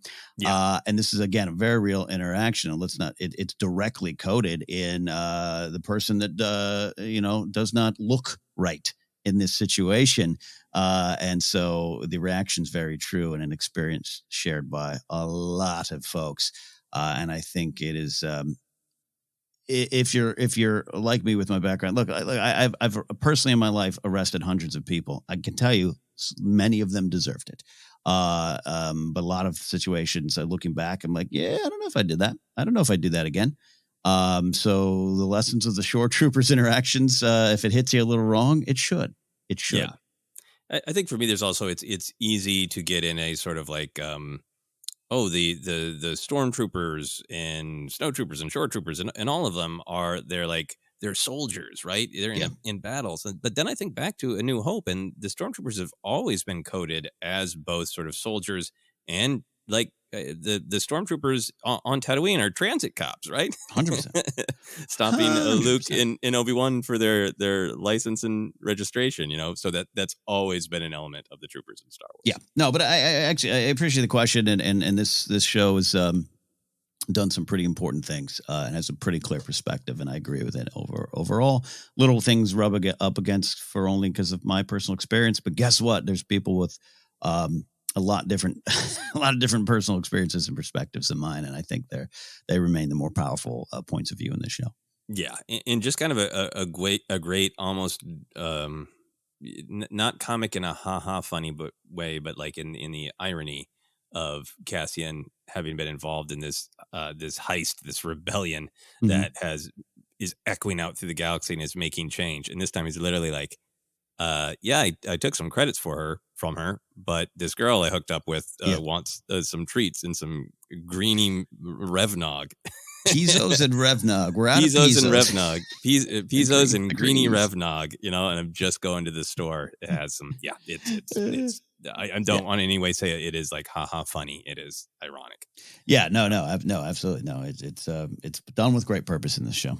Yeah. Okay. So moving on. Thank you for taking the time for those insights. The Palpatine mentions are great because there are many. There's Yularen's sort of this is a way to sort of demonstrate my power. I spoke to Emperor Palpatine personally last night. Right. There is that mention. There is Mon Mothma understanding finally how he gamed the system and trying to steal some of his tactics to use against him. And then there's that just real sort of flippant in the judgment at the end when Cassian's like saying, well, this is ridiculous. And the judge says, take it up with the Emperor. Yeah, right. Oh, there you go. That's the third one. I was trying to remember the third one. You're right. Yeah. But what I love about it is it paints all of these sort of different sides of Palpatine, the way different people would see him, but in a show that is, I think, doing a great job of showing how humans are trapped in the machinery of the Empire and showing them as humans with jobs who get bored and want things and doubt things or believe things. And there's lots of talk about like the gray area. And I like seeing the humanity of the Imperials trapped in the machinery of the Empire. Yeah. But I don't ever agree with the discussion of the gray area that says the Empire it's just people too. It's just two sides, you know? Right.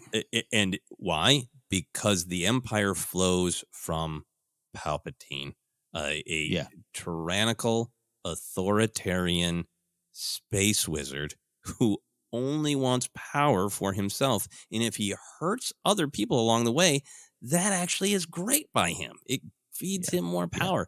All of this is flowing from him. The Empire is corrupt. The Empire is wrong. And I can have empathy for people who are trapped in that system. And that is what this show is showing me. But it is not showing me in any way that the Empire, that there's a gray area to what the Empire is, because it's Palpatine. Yeah. And those references to me bring that home. Yeah, because even going back to Republican separatists, which it was invoked in this episode, not just with the word separatists, but the clone troopers of the Republic, the flag of the Republic. Yeah, I think that's more in line with that conversation. If we were to have that direction, I think I'm always been 100% with you. I don't like the idea of gray Jedis. I don't like the idea. I explore the gray areas in Star Wars, but Star Wars always comes down on a side. It always does. And for this ending here, it's like, is this what clicks in for Cassian? Number one, you were falsely arrested, arrested on false pretenses. Not a good action by the short trooper, again, to be clear. And your actions, the actions that inspired people now to rise up, and your own actions led to this, and it's trickled down to this, where now you get 6 years for this. That means something. And you're right. It is a clear-cut side. And how do you react to that? These are the rules. What's your relationship to them? Yeah, and exactly what Luthen wanted. Like, you get it now? You got 6 years in prison for looking suspicious on a beach, allegedly. I love this episode is wonderfully titled Announcement. It could be titled, You Get It Now? In a nice, quick Luthen. You get it now. You get it now. Yeah, you get it now. Yep. Andor. Yep. Okay. Oh, so sorry. No, I'm Palpatine obsessed. No, but it's important. I think it's important. It's something you me and Jennifer have talked about, and I think at times I've butt up against friends in personal conversations off air about the Empires. I'd love to know more about Sith stuff. Why? What are you trying to learn from them? It shouldn't be empathy, understanding how we get there, understanding those trapped in the system, like you said. But the perspective is clear, and it always has been in Star Wars. Yeah, I love learning more about people who are making bad choices as a cautionary tale, or people who become aware that they are part of a system that is hurting people. And then what do they do once they're cognizant of it? The choices of Star Wars. Yep. Moving on to less important and weighty things. I did like that Cyril and Edie Karn were just straight up watching the morning news. Yes. It was not a shimmering hollow. It was a screen. Star Wars has both, but it really was just like, a bulletin from Coruscant, from far afield, Yep. How did you feel about that? I had a reaction to it. Like, I think we've talked about this kind of stuff before, about normal everyday stuff that we know exists in Star Wars, but we don't always see it. And the news media is part of that. We had a reporter in the Poe Dameron comic, everything. We don't see it, but you have to believe it exists. So I kind of really liked it. It looked funny. It looked almost like Back to the Future 2 does a future newscast, or an old scene from the Max Headroom TV show. Gosh, there's a reference. But you know what I mean? Like, but I actually liked it, and it made a lot of sense, and it worked. Yeah, me too. Me too. And I am really curious to see if they will cross that line. Like news hollows, we've seen in Mandalorian of people on Tatooine watching the report of the Correct. second Death Star's explosion. This was a news report. I'm so curious if we'll cross that line and see like Edie Karn sitting there watching her stories, like watching a narrative, watching a soap opera within the Star Wars galaxy. That'd be great. But even this news story had the also. It reminds me a little bit of some of the scenes in Demolition Man. We're going to go dinner and dancing at Taco Bell, but just the costuming and the look of it. But like, what's the version of Coruscant today? We're going to go to so and so in the newsroom. Like, it had that vibe. Like. And I almost like to see it. We got so and so from the Coruscant Zoo bringing 2 massives. Let's bring these animals on out. But we got a news break before that. Yeah. Good morning, mid-level Coruscant. Good morning, mid-level Coruscant. Different broadcasts for different levels. And just to be clear, for book and comic readers, it's well established in books and comics that there are hollow vids of all kinds. There are narratives, and there have been narrative, screened entertainment, and books. I'm just really intrigued about what that would be like to see it live action on screen. Yeah. A couple of just other little fun things. We get mentioned in the ISB meeting of Ord Mantell, and it's long been a planet that's fascinated people because it's one that's just mentioned in a cryptic, fascinating way in Empire Strikes Back, of course. I don't know if we've seen it in other shots. It's the first time I've seen it, but there was a Jedi Temple Guard mask in the background of Luthen's galactic antiquities and objects of interest. I'm very proud of myself for seeing that before you mention it or Alex makes a video. I saw that. I think it jumps out at us because it's a face, right? Yeah, and we're geared to see faces, but also like this show, there's a lot of masks being worn, a lot of masks being taken off and put back on in that scene. So to have that mask staring out, and we had a big good talk last episode about Luthen's jumbo holocrons that he keeps in the back, and what's his thought of having Jedi artifacts, if that's accepted, if that's a danger, but he's got it right out there on the show floor. Right. Yeah. So fascinating stuff. Like all of the Star Wars shows, there are some new creatures, alien design, and there's some reuses. At Mothma's party, I'm sure there's a million things to notice, and people put out great videos. But there's a character from The Last Jedi who's on Canto Bight, who's featured in that Canto Bight book of short stories called the Countess, the large purple being. With the head that is also part of her neck. Yep. And it's always fun when you see characters in the background who go like, oh, there's no reason to think that's the same person. That's somebody of the species. But that one is like, that could be the Countess at this party. And then years later at Canto Bight. I actually, at this point, until told otherwise, I'm accepting it as the Countess. Absolutely am. Countess acceptance. All right, we're going to move on from canon to action. This episode felt more action-packed to me, again, because people were making choices, having catharsis. But there wasn't a lot of standard Star Wars action. So what did you feel about that? And what were the moments of action that you did enjoy? I'm going to be clear. I don't need traditional Star Wars action every episode. I really don't. I don't necessarily miss it, but it was part of that feeling going into this episode of like, I know no one's even going to fire a blaster. And sometimes I guess maybe I need it more than I admit to myself. Well, you had a lot of action last week, so I knew what we're going to get. The whispered tension is kind of its own action. So for my action moment of the week, I am going to submit something I said earlier, but Clea's walk through Coruscant. She's got a big purposeful stride, arms swing wide, great outfit, little purse as well. I've been wearing a fanny pack lately because I have nowhere to put my wallet. So I was all in on that.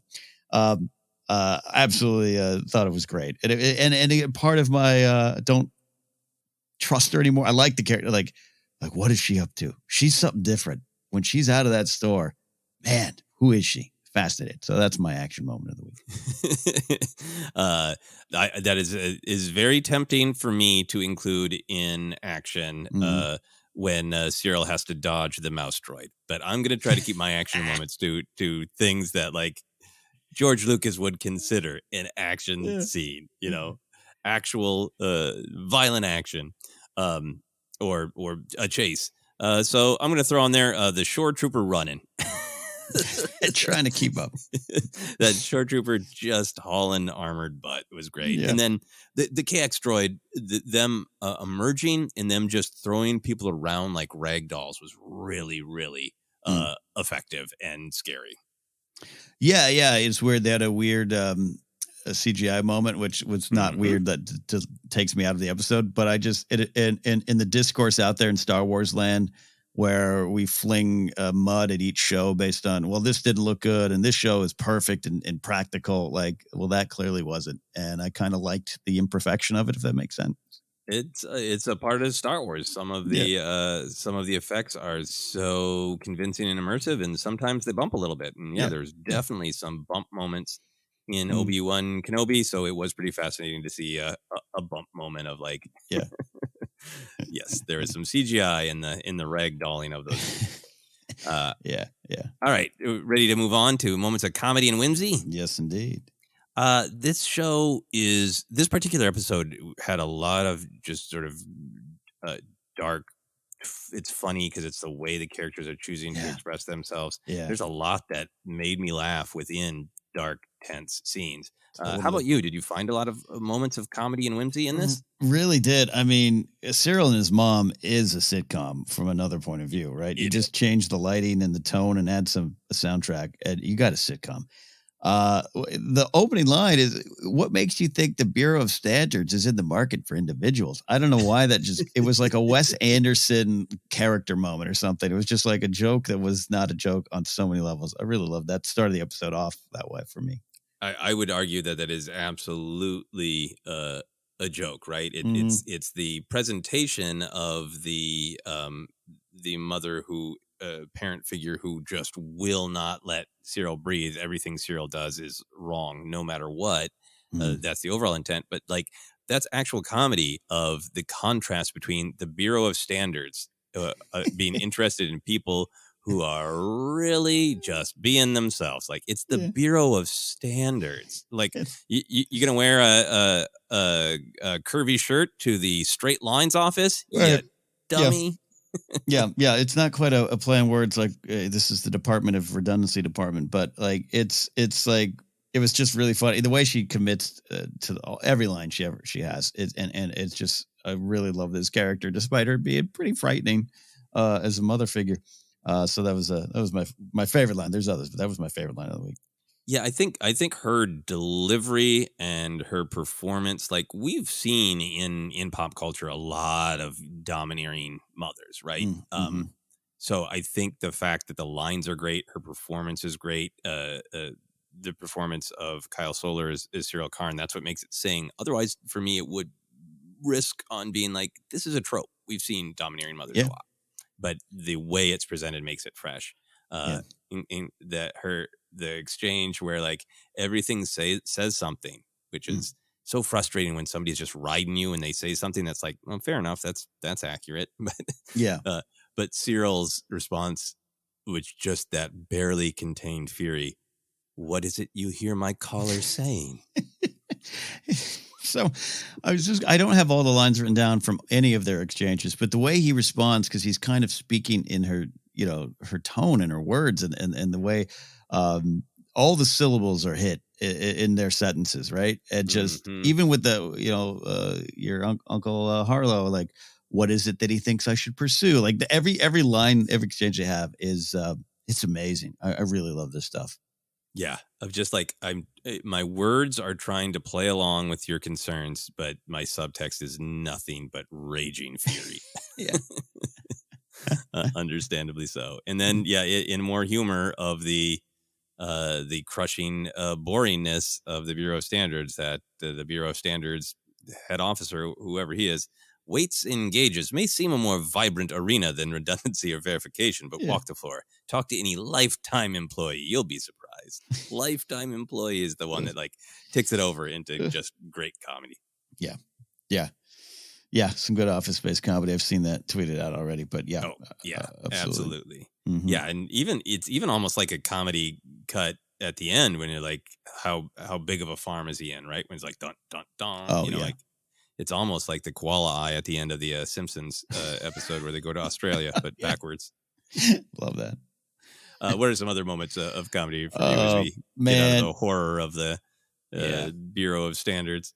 Yeah, I've praised Anton Lesser so much, and will again. This is someone who is so wonderful in finding the line of just getting so many different reactions and levels out of lines. There's a great moment in Game of Thrones where he is Qyburn, post the mountains battle with the Viper, and he's trying to bring him back to life, and Cersei's like, will the process change him? And he just looks at her and just goes, oh yes, quite whatever the line is. I forget it, but it's the energy is just like so just special. And so Partagaz has just so many of those moments. The line here, Supervisor Miro, do you mind having your integrity ventilated in public? I really, anytime you sign up for social media, I want that line to pop up as a prompt. Hi, Ken. Do you mind having your integrity ventilated in public? If not, if you're okay with it, sign up for Twitter. What I want everywhere. That's a great way to deploy that. Here was my favorite Partagaz line because they're all winners. We try to have a friendly conversation on Force Center, and depending on who's kind of leading us through the notes, you and I and Jennifer will ask one another like, "Oh, what was your thought? What do you think the big idea is? What do you think is going on?" We ask it in a kind and intrigued way. We could replace that with our Partagaz quote of saying, "Thesis, please." Yes. Yeah. Yes. Just everything about it. The fact that he goes, and I'm jumping to the end of the sequence, so please feel free to fill in any blanks here with other lines from the sequence, but for any of the meetings. But the one that they all get into this tense fight, Blevin, Miro, he's reassigning everybody. He's messing up careers and lives. You get your report in by morning about Ord Mantell. And he ends it all with, thank you all for the lively session. That's like when someone debates I know a few friends, and you out there listening, you know who you are. You love getting into fights on Twitter. You love it. And you're all, well, thank you all for the lively lunchtime. And I'm over here trembling and shaking and sweating and breaking pencils. And just to have him just be like, well, that was a lively session of debate, discourse, and careers being ruined. Thank you all. Yeah. I didn't write down the exact line, so I'm paraphrasing, but it's a lively debate, lively exchange of viewpoints, or whatever that exact one was. Was great too. But thesis, please, was just like, it was such a funny response to her explosion going way out on a risk and way out on a limb and almost risking saying that his lines were wrong, and other people like grabbing their collars and going, oh, Daddy Partagaz can't have done anything wrong. And he's like, thesis, please. Get to the point. Summarize. So great. A lot of great moments. It was so great to see B2 emo again, and there's something about like his that whole dynamic where he's very direct, chomping at the bit to talk, but just the way that line was delivered when Cassian first gets home and he's just like, where have you been? Yes Well, even and again, something that's not original to my brain, but seeing it tweeted out several times already. But just the happy dog barking when you come home, Cassian, it's the best. Yeah, and there's may I speak now? Can I speak now? In the emotional moments, and Marvin going no. The Mon Mothma scene, comedy and whimsy. I don't know if that's quite the right term, but the way that conversation flips. From Tay thinking he's like, I don't know, my politics are a bit spicy for you, who's just living this life. And by the end of that conversation, the way she has turned it around and saying, my politics might be a little strong for you, and then ends that with that smile, just the utter power of put on your fake face because that's how we're going to survive. I don't know. I don't know if comedy and whimsy is the right place, but it hit me in the gut. I really like that. It's just a great sequence and so well performed, and a lot of what even going into the series, the show has taken a lot of things that I wanted and was expecting the Andor series and just delivered it in a different way, and I say that in a good way. But this is kind of what I wanted from what we were looking at with Mothma. Like she's operating in the shadows, but right in the spotlight, and the tension in there, and just everything about the beats. And smile, and I'm leading you around, and my husband's watching, and he's just coming over. And just it had its own kind of wonderful tension, and in it, you felt the energy, you felt the connection, you felt this is one of the only people she can trust, and I think there's some whimsy in that. Yeah. Yeah, no, absolutely. And we got a question on one of our shows recently about could Bail Organa, show up, Mm-hmm. and this made me want it even more. I want somebody that she can open up to fully. Yes. A lot of other great lines. I loved that Cassian kind of trying to call back the good old days with Bix talking about climbing over the fence and her Mm-hmm. her father yelling at him and her saying this is the last place you should be, and Cassian going, I believe those are your father's exact words, and like she's not down for going down reminiscence lane there. Yeah. This is one of those lines where obviously written, performed long before an audience could see it, but that strange, weird meta energy where it feels like the show is weighing in on the online debate. During Bix and Cassian's conversation, where he says about Tim Carlo, your crazy boyfriend tries to get me killed and I'm the villain. I don't know why I like that too. And, more on Tim on Force Center, I'm sure. But there's something about that I really liked. Yeah. So last thing for me is I didn't quite understand it until I put on the subtitles, but the person that Cassian has hooked up with on Beach Party Planet, asking for to go to the store to pick up Pizzos and the Greenie Revnog. That's such a great example of just sort of Star Warsifying something, but us totally understanding what it is. Right. Yeah. I like that. You need anything at 7-Eleven is what I titled that scene. Yep. And I get the vibe that it's basically like, yes, I need Doritos and flavored vodka. And if they got a little bit of those sweet tarts there, could you get that Keef Girgo? It's really close to him naming himself, Bleepo, as people like for the background weird Star Wars characters. So moving on, because I could talk about lines I liked all day. We always like to talk favorite Luthen lines or noises. Did you have a Luthen line noise moment that spoke to you? I just watching him work, both as a character and as a performer, still in Skarsgård, and just again talking about keep the masks up, and you got Cloris, the old ISB planted driver there, right?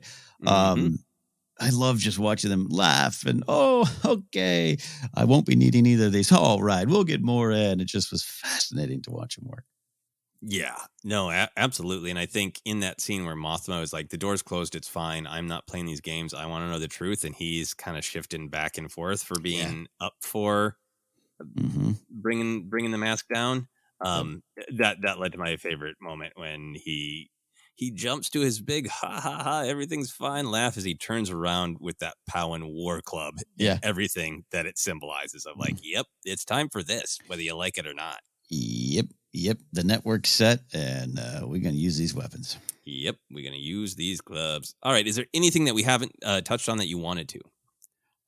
Checking my notes. No, I wrote down this Deidre Miro, hero of the Empire? ? We talked about that. And I did want, we addressed the Cinta stuff. I think it's fascinating. I think we're going to get clearly more of that. Her escaping, so confirming she's good. Seeing the Star Destroyer, a great little moment there too. I'm looking forward to more of that. Is she the killer that some people think, or was she doing what she was told? What's the connection there? Yeah, so I should have included that as action moment. Seeing her zip on the speeder, but where is she going and what's she doing is great. I think for me it's only big picture stuff. I feel like the show is building toward this classic Star Wars question or idea of, yes, we have to fight against tyranny, but how we fight matters. And that's really what a lot of the characters are wrestling with, right? Clea's all the way on the other side of like, yep, people are going to die. It doesn't matter. Go. Yeah. And then in Mothma is treading, right? Because she is treading so carefully because she cares so much. Cassian can't fully commit because he's so afraid that it'll just make, everyone, what happened to Clem, what happened to his sister will happen to everybody, Yeah. So that question has so been raised, and I'm very curious to see that if in this season or in the second season, we really get into that. All right, everybody's all in, that we do have to fight, but now the how we fight question is raised, right? Ezra and Yoda's conversation in Rebels is literally Yoda giving this advice of how we fight matters. Rose Tico's epiphany in The Last Jedi of, not fighting what we hate, saving what we love. Luke throwing down his blade in Return of the Jedi. Star Wars is rich with this of, yes, you have to fight, but wrestling with the question of how we fight matters. It did get raised a little bit by Vel last episode we would never do that. But I feel like that is this big Star Wars idea that is brewing, and I'm curious to see how much Andor goes toward answering that question, if it's this season or next season. Yeah, look, we're right now we're drafting the recess basketball team. We're picking sides here, and eventually everyone's going to be on one team here playing basketball against the Empire, and you have to answer that. You have to address it. And I think they're starting to. I'm curious to see how far they go into it. We know that Saw's showing up at some point, and let's just call it war. This is why I'm here. That's why I bought a ticket for Andor, and love that they're scratching it. And hopefully they scratch more and soon. Yeah. I guess a final thing for me is I'm so excited that people are loving Andor, and I want to make that a positive thing and encourage people to check out other parts of Star Wars that I think that are shaking hands with Andor. This episode in particular just kept making me think about the movie Solo. And totally. I love Solo because it's kind of a fast-paced adventure, and I think it's easy to just receive it that way because the film puts itself forward as let's move fast, let's have fun. But I also love Solo because it's about exactly these issues. How do you where can you go where you might have any freedom? Han is young and idealistic, and he's kind of in sympathy with Cassian of like, I'll just find somewhere that the Empire isn't, right? Yeah. And everyone else in the film is saying, no, the Empire has made it so you basically can't have personal freedom. That's a fantasy. That's a silly fantasy you shouldn't even chase after. To me, that's the heart of that film. So I would just say if people are enjoying those ideas in Andor and are maybe so on Solo or haven't watched in a while, watch Solo through the lens of Andor and see if it speaks to you differently. That's a great suggestion. My mind goes there as well. There was a couple moments in this episode that I thought had the same energy as some of the interactions he has on Cornet City at the spaceport, including the big Han Solo gets his name moment. You and I have talked about and dare I say celebrated that moment because it's the same kind of energy. We are the machine. We do not care about your individuality. And Han takes that to define something else for himself. That getting the hyperfuel, trying to buy their way out. It's all a similar energy. Absolutely. So just taking a moment to suggest Solo in our Andor report. Any predictions or hopes for next episode? I think we got Cassian in prison, and we've seen perhaps some of those shots there. I try to erase some of the trailer stuff out of my mind as the show goes on. But looks like we're heading there. Sorry, did I spoil it for you? No. I have let I've let the trailers kind of wash over me and look at the ideas and not worry too much about trying to figure out where each location is and what it means. But the second you said that, I was like, yes, there are all those shots in that place that from the trailer. I was like, is that a lab he's infiltrating? Right. To do a rebel assignment. Like now, as soon as you say that, the dime dropped. And like, oh yes, that's prison. Yeah, I doubt he's seen many shots of it. Yeah, I doubt he's going to stay there 6 years. How about that?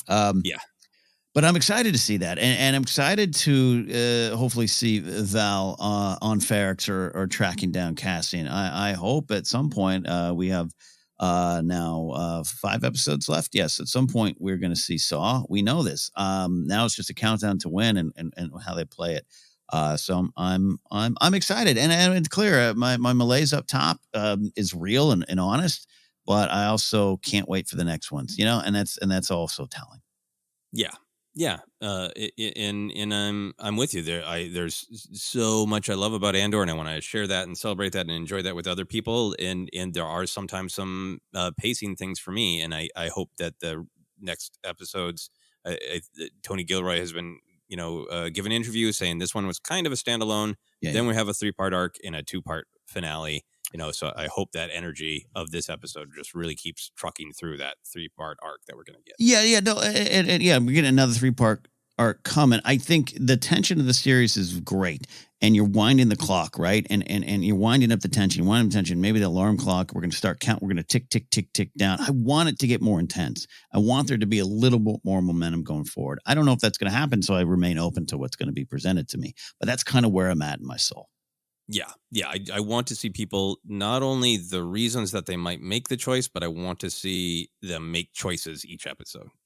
That's the thing for me. I think for predictions, I think this episode set up this great tension, speaking of winding the clock, of everybody wants Cassian, Will Vel or Cyril get to him first? Because I feel like Vel's been literally given the assignment to, kill him. Does she break him out of prison and hide him? Or wrestle with the choice of whether or not to kill him. I think Cyril's going to be abusing his computer privileges, not working on fuel purity, but the way he stared at that news broadcast, that's his opportunity, and he knows that Cassian's the one that got him away. Cassian's his tool to get him the control and the power and the respect that he thinks that has been denied to him by the cruelty of his parent. Indeed. So I'm curious to see if it's going to be will Vel or Cyril get to Cassian first. Yeah, no, I love that Andor's kind of the target there. That makes a lot of sense. Absolutely. It makes it more his there's nowhere you can run from this, Cassian. Yeah. People are coming for you now. I think the other thing, which is not fun to think about, is how long for this show Marva will live, and is that the thing that pushes Cassian over the edge? Yeah, unfortunately, right? And even B2. Oh, God bless you, B2. Yeah, I'm with you on that. I don't know if or when, but yeah, I could see it. Yeah. So, in order to end the episode on a far more upbeat moment than that, we always like to talk about what merch we would want based on this episode. Ken, if you could have some real world products inspired by announcement, what would they be? I think I do want Pizzos and Revnog. We've got Crunchies now because of the cereal that Cyril has. Greenies do exist in our real world. Talk to Major League Baseball players all through the decades. They're not something you want your kids to have. Say that, Clubhouse Coffee. But Pizzas and Revnog. Even you make that a band or you make that a snack pack at Galaxy's Edge. I want to be able to, since they sell actual alcohol at Oga's Cantina at Galaxy's Edge, I want to be able to order a Greenie Revnog. Yes. Yes. Two other things that I want. I'm always about the action figures. I've said many times I love those Cinema Scene 3-packs that they used to do in the late 90s, early 2000s. I would love a Mon Mothma dinner party Cinema Scene, where it's an action figure of her and Tay in close conversation. The action figure is even molded so their arms can link. And then Perrin is like way off on the other side of the package staring at them. Just staring. Staring, yeah. Staring Perrin. Staring Perrin. I want Perrin with staring action. He's a garbage pail kid now. Staring Perrin. Staring Perrin is so good. Brian Ward, wonderful artist. I believe you have been called. If you feel the passion to create Staring Perrin, the Star Wars garbage pail kid. A lot of people have commented on the great sort of weird surf rock music that's going on Nyamos. So I want a full album. I want Figrin Dan's surf rock beach album, which would be called Jizz Wailing on the Waves. Oh yeah, love that. Let's make it in story. Yeah, in universe. Yeah. Immediate purchase on vinyl even. Yeah, that's great. All right, we'll see what of those merchandises become actual reality in our real physical world. That is our big look at episode 7 of Andor Announcement. Ken, where can people find us? Hey, everybody, we are the Force Center Podcast feed. We're on Twitter at Force Center Pod. We're on Instagram and YouTube as well. Subscribe over there so you don't miss our live Q&As we do every month. Also, we are on Facebook at Force Center Podcast. You can get merch at tpublic.com/user/Force Center. The podcast is available anywhere you look. Just search and find us wherever podcasts are at. But Apple Podcasts, Google Podcasts, Stitcher, TuneIn, and more. And don't forget, if you want to, you can support us directly at patreon.com/Force Center. You can support me if you like at Ken Napzok. Just follow me. I don't know what that does for me anymore, but yeah, I appreciate it. And go to my website, kennapzok.com for updated information on things I'm doing. I will be up in Seattle on the 28th of October doing comedy with Mark Ellis. Ticket information on the website. Joseph, what about you? Yeah, you can find me on all the social media. Twitter, Instagram, TikTok is at Joseph Scrimshaw. You can also check out my YouTube channel. Just go to YouTube and search for Joseph Scrimshaw. I'm a little bit more active there, putting up some podcasts, putting up some short comedy bits, and coming up soon, some short films. If you'd like to support me, I did rework my personal Patreon. That's at patreon.com/Joseph Scrimshaw. So it is supporting my podcast, Obsessed. It's supporting some of the writing I'm doing. It's supporting some of the short film I'm doing. So if you are at all interested in reading about some of those tiers and all that kind of thing, please go check it out. I really appreciate the support. It really helps me pursue all of the different things that I am interested in. So thank you very much for even considering. But that is it for us, for myself, for Ken, for Starin Baron. This has been the Andor Report. Force Center.